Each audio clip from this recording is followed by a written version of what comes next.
We get more than 2,000 likes at this videos, we will upload more patriotic news. Former CBO directors hit back at GOP criticism of agency. All 8 former directors of the Congressional Budget Office fired back Friday at Republican attacks on the nonpartisan scorekeeping agency over its projections that Obamacare repeal would leave millions more uninsured. In a letter to congressional leaders, the former chiefs wrote that the CBO has a long track record of producing high-quality and nonpartisan reports. We write to express our strong objection to recent attacks on the integrity and professionalism of the agency and on the agency's role in the legislative process, wrote the ex-directors, who served under both Republican and Democratic administrations. We urge you to maintain and respect the Congress's decades-long reliance on CBO's estimates in developing and scoring bills. The letter follows a slew of attacks from congressional Republicans and White House officials who accuse the agency of bias and flawed analyses and have in one case suggested Senate Republicans bypass CBO and rely on the Trump administration's HHS to score an amendment to their health care bill. It's almost like it's not a fair analysis, OMB Director Mick Mulvaney said Thursday, ahead of a CBO report that estimated the Senate GOP's health care bill would leave 22 million more uninsured over a decade. 2 other White House officials called CBO's estimates little more than fake news in an op-ed taking issue with some of the agency's assumptions in scoring the bill.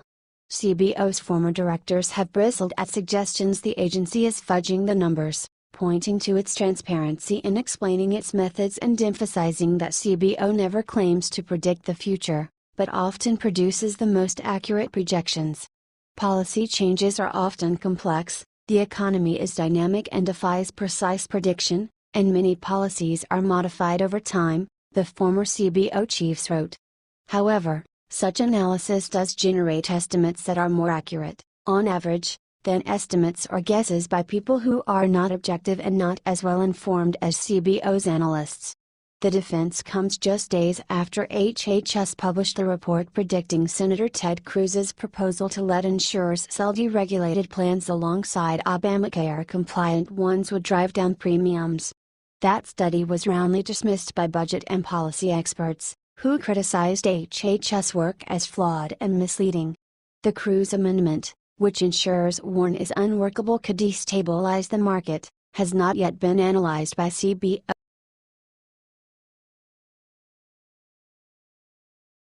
Priebus ally Walsh returns to RNC. Katie Walsh, a longtime top advisor to White House Chief of Staff Reince Priebus, is returning to the Republican National Committee in a senior role. Walsh, a former top White House staffer who departed the administration this spring, will return to the RNC as Senior Data and Digital Advisor, said Ryan Mahoney, a committee spokesman. The decision received final sign-off from the White House, according to 2 people familiar with the talks. The move was part of a broader staff change at the RNC that unfolded on Friday. The committee abruptly announced that Helen Bridenko-Etter will serve as Chief Data Officer, replacing Jesse Kamzal, who had been serving in that role. During the 2016 campaign, Walsh served as the RNC's Chief of Staff. After leaving the White House, Walsh worked as a top staffer for America First Policies, an outside group that has been set up to promote President Donald Trump's agenda. She has long been viewed as a top lieutenant to Priebus, a former RNC chairman who remains involved in the committee's operations. The announcement comes as the White House undergoes a shakeup of its own. On Friday, another top Priebus advisor, White House Press Secretary Sean Spicer, resigned following the hiring of Wall Street financier Anthony Scaramucci as communications director. Scaramucci has previously collided with Priebus and Spicer, both of whom opposed his hire.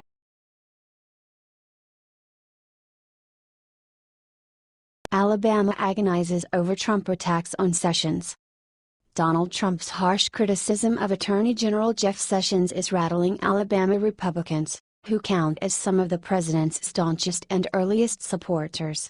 Conversations with nearly 36 local Republicans turned up fond memories of Sessions, the state's former senator, and frustration that he would be so publicly undermined by Trump. When President Trump says that, it's disparaging and unproductive, said Jefferson County GOP Chair Sally Bryant, who hails from the most populous county in the state. Sessions is a great guy, and he's one of the most honorable people I've ever known. I've never known him to do something that he didn't think was constitutional.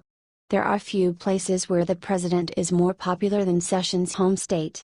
Mobile was the site of Trump's first big stadium-style rally in 2015, an event so pivotal in his campaign that Trump returned there in December for another rally to thank local voters. That ardor hasn't faded. A February poll showed Trump's approval ratings at 88% among Alabama Republicans, with a stratospheric 69% strongly approving of his performance. But Trump's public attacks on Sessions for recusing himself from the ongoing Russia investigation have struck a nerve in a state that elected the Attorney General to the Senate 4 times. Like Bryant, local GOP officials lined up to defend Sessions. Ozark Mayor Bob Bunting recalled that when his wife passed away on Christmas Eve in 2015, Sessions called just hours later to express his condolences and to check in on Bunting's grandson, who now serves in the military. I was overwhelmed with that call, because nobody else out of Washington would ever call me in that way, said Bunting. That's just the kind of person he is. Bunting, who considers himself a strong Trump supporter, was exasperated that Sessions' decision to recuse himself was being used as a cudgel against him. And Trump expects the Attorney General to not do the right thing for the country? Dear Lord, he said. He could be the greatest Attorney General in history if they would just let him. Sessions, who offered his resignation to the president in May, said Thursday he intends to remain in his position for the time being. Jackson County GOP Chair Ellen O'Connor felt torn between her support of Trump as an outsider and her admiration of Sessions' ideological consistency. I don't know what's on Donald's mind, O'Connor confessed. I don't know why he made this stupid statement. To me it's stupid. If he knew anything about how the federal government and FBI worked, he should have known that Jeff Sessions would have recused himself. The man will not go against the grain. He's a very true conservative.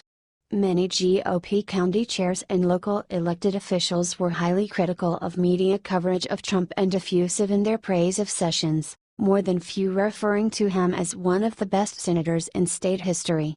They remained supportive of Trump, acknowledging that they give him leeway to make mistakes on the job, but criticized Trump for hindering Sessions' ability to do his job. We've got the possibility of having one of the best AGs we've ever had if the media would just get off their back and return the greatness to this country, Bibb County GOP Chair Jerry Powell said, adding that, sometimes Trump talks before putting his brain in gear. Bunting was equally blunt. I just wish he would throw his Twitter away and shove his shoe in his mouth. I just wish he would pull his head out of somewhere and start governing, he said. I'm surprised he hasn't said anything about his son-in-law instead.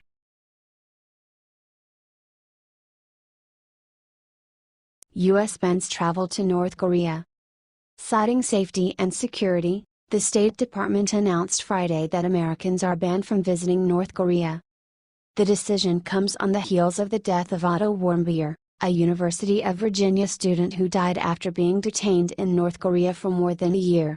Warmbier was comatose when North Korea released him in June. His parents stated he had been gravely mistreated in North Korea. Due to mounting concerns of the risk of arrest and long-term detention under North Korea's system of law enforcement, the Secretary has authorized a geographical travel restriction on all U.S. citizen nationals' use of a passport to travel in, through or to North Korea, State Department spokesperson Heather Nauert said. We intend to publish a notice in the Federal Register next week. The restriction will be implemented 30 days after publication of the Federal Register notice announcing the restriction. She said that individuals who want to enter North Korean borders must obtain special permission. The State Department said in a statement that anyone who travels to a restricted country such as North Korea without special permission could be prosecuted for misusing a passport. Representative Adam Schiff, D. California, who has proposed legislation to bar Americans from visiting North Korea, praised the Trump administration's decision. It's the right move, he said. I hope we'll move forward with the legislation as well so we can codify this.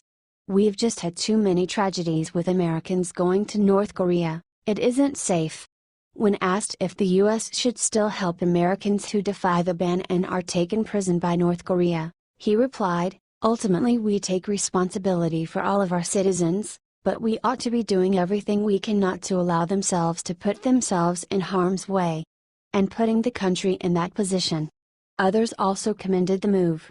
"This is a very necessary measure," said Christopher Hill, a former Assistant Secretary of State for East Asian and Pacific Affairs who dealt extensively with North Korea. "There have been too many incidents of Americans capriciously arrested and then either in some cases facing long imprisonments and other cases facing a sort of political showdown which has involved some kind of political rescue mission." He said the risk of traveling to North Korea outweigh any conceivable gains from visiting, so Hill thinks this measure was overdue. Political science professor Timothy Rich, who teaches at Western Kentucky University, echoed Hill's sentiments and said that while an official restriction is a good first step, he is not sure how it can be enacted. "The intent behind it is commendable, but I'm not sure how effective on its own it can be. I think the death of Otto Warmbier is more effective than the ban itself," Rich said. "A lot of it is symbolic. The limits on traveling to Cuba only affected certain people, and if you really wanted to go, you still went." He does not think North Korea will cooperate with enforcing this ban due to the profit it makes from foreign visitors and said there are many ways around the intangible limit: not getting your passport stamped, going through multiple countries to reach the country, and not posting pictures on social media, among many other methods. Rich also said that this ban would require tourist groups, mostly based in the United Kingdom and China, to comply with the restrictions as well. "The State Department has been discouraging people to go for years, yet even more people have been visiting," Rich said. "If you went, to be blunt, it was kind of cool. Now there's going to be a stigma that might help deter people."